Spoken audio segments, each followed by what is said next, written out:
For one, I would like to say that we must thank our foreparents in the Caribbean for not being digested. To what extent the knowledge, from your knowledge, if you can let us know, to what extent that, or to what degree that knowledge was distorted? Because we must thank them for maintaining our dharma. It is because of that that we are here today. Now, we have moved from one environment to another environment. And the challenges that are facing the people, Hindus in 21st century, are still there. In fact, they have increased, especially in a multicultural society like this. But what I think is, as long as we can recognize that the basic facets of Hinduism, things like love, compassion, peace, forgiveness, non-stealing, and so on, the very core of Hinduism, as long as we can recognize that, and that is what we're trying to do. And what, from your knowledge, sir, if you can highlight us on, besides learning the language itself, because you said a number of things are, and I agree with you, we use terms when we explain to our listeners that kind of will help them to understand what the word means, like you said, Atma and so on. But really, some words can't be translated from Sanskrit to English. Besides learning the language itself, what are some of your other ideas you think we can institute here? Because we do have a Bal Vihar class here for children and for young adults and so on. So I'd be grateful if you can touch on some of those. You said two questions, so that's one. Yeah. That's one question. Your second question? Well, the first one was, we must thank them and to what degree that was distorted. Okay. Like, well, from what you have seen, like in Trinidad, I don't know if you've been to Guyana. No. But I think it's a similar kind of thing, to what degree that was distorted from what was done. So we don't want to know that we have lost our identity. So as we think we have maintained our identity, because that is what we need to have. Thank you. Okay, thanks. Those are good questions. I don't think in Trinidad I noticed a problem of distortion, but I noticed a problem of a very small subset being preserved. So if there's 100 things and 20 are preserved, the 80 are not there, the deeper knowledge is not there. But the 20 which are preserved are pretty accurate. So it's not that that what you are doing is wrong, but I'm saying that more needs to be done. So it's an incompleteness. And as I said, when you go under hardships halfway around the world, you're relocated and you're struggling and all that, and your whole support base is gone, economic sustenance is gone, your leadership is not there, you have a huge period of discontinuity. So it's quite remarkable that even a large subset of the culture was saved. Yeah, that is quite remarkable. Now, what you need to do, if learning the language is not easy for adults, you could start Hindi classes for young people. In New Jersey, Will Charan was there, one man, Devendra Singh, started something called Hindi USA, alone, about 10-15 years ago, just brought some volunteer teachers to teach his own kids, and then he got enough people to attend, enough kids to attend. He started second school, third school, and he has an annual kind of a festival of Hindi speaking, Hindi poetry, Hindi drama, all that, awards are given.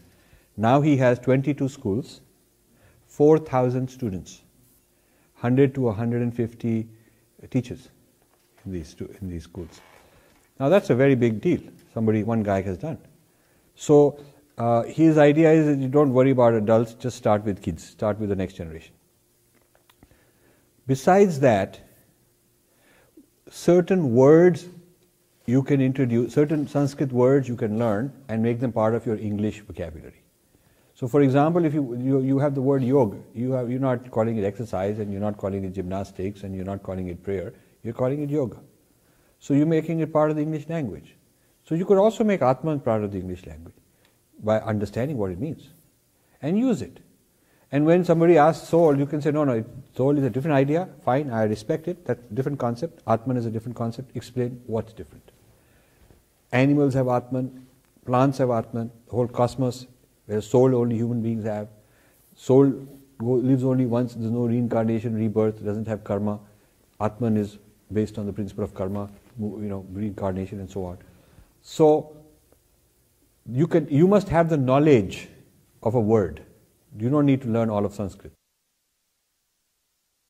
If you can, it's perfect. But if you cannot, don't give up. The next best thing is learn, I have in this book, in chapter 5, explained 20 words in about 100 pages. What I would like you to do is, out of those 20 words, pick one word every week.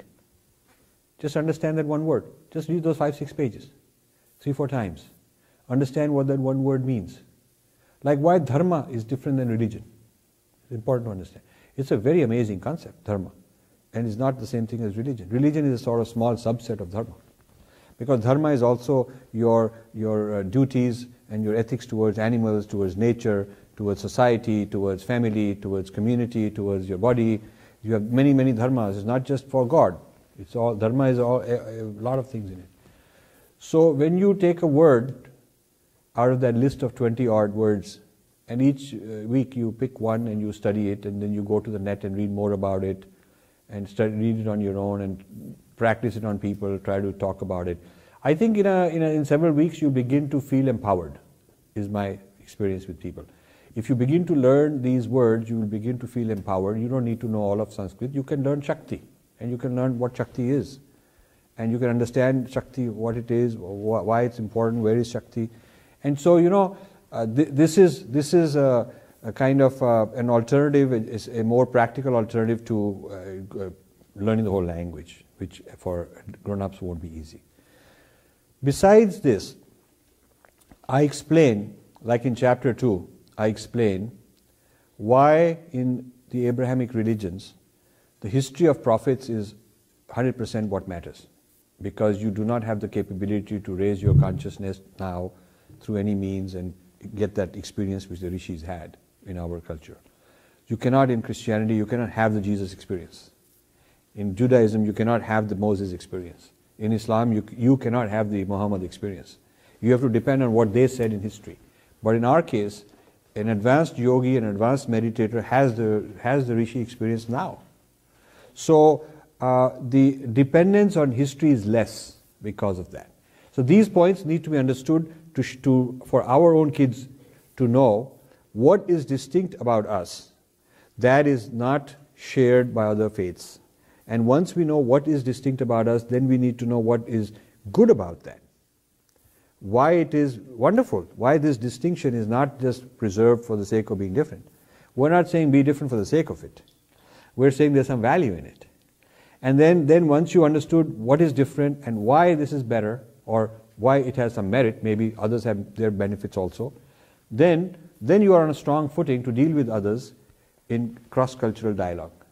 So I would say that the most important thing for us to know is how to be ourselves, be different, not run away from it, not just in front of others of our own kind, but in the mainstream, how to explain who we are with great confidence.